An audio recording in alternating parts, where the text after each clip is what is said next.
Hindi na basta bumitaw ng mga barang patapon. Ang timano tutugon pag pinasalang na ngayon. Kasintabi na agad, yan ang lagi kong sagot. Kung di nyo ako kilala, hindi na para mapagot. Pag hinawakan ng mikropono, naka-auto to. Kung saan ang bumibigkas, parang nakakodigo. Sanay to sa larong pinasok, kahit minimay limo. Di na ako para magyabang kung iilan ang titulo.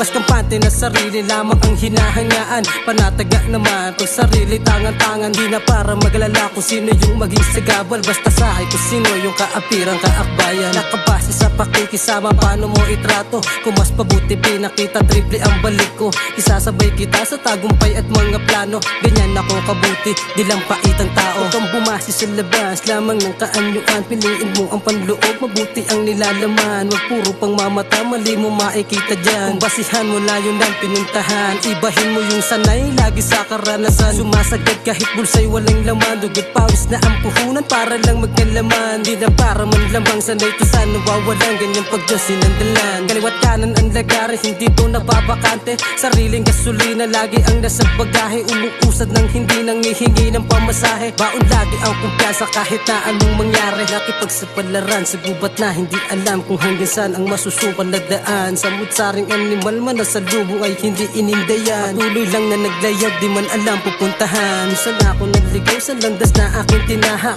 Tinama yung mali para hindi na napahamak. Minulat ang sarili sa kahapon na dinanas. Naging masalibuot man lahat ng pinaranas. Para sa akin naging aral ang lahat na nangyayari. Naging inspirasyon ng sa pamilya'y makabawi. Musika naging sandatan ng sa loobin mabahagi. Muling ma-inspira sa mga kwento at pangyayari. Kung sakali na pala rin sa hangarin ko na simple, mas titibayin pa ang pinundar ko na haligi. Sundan man ng yapak ng mga anak, hindi na para mag-alala sa tatahakin ng landas. Tapos magiging madali ang pagpanig sa itaas. Kahit ilan ang tubang kilik, di bali na lang. Hindi na para mag-isip sa mga yan. Kanya-kanyang pahina, yan ang sabi ng ilan. Tuloy mo lang sa pagkapang sa may hagdan. Makakabit mo din lahat ng mga yan. Pagbubunga din lahat, mga binhi na tinanim. Masaanihing masaganan lahat yang kaing-kaing. Di na para mag-isip sa nakahain kung ano yung nakalatag. Para sa atin ay kasalo at kasama kung sinong paparating. Sino mong mabahagian, pagpasensyahan nyo na. Kahit kontit katiting, alam ko't kabahagi ka. Dito para magdamot sa laman ng aking bulsa.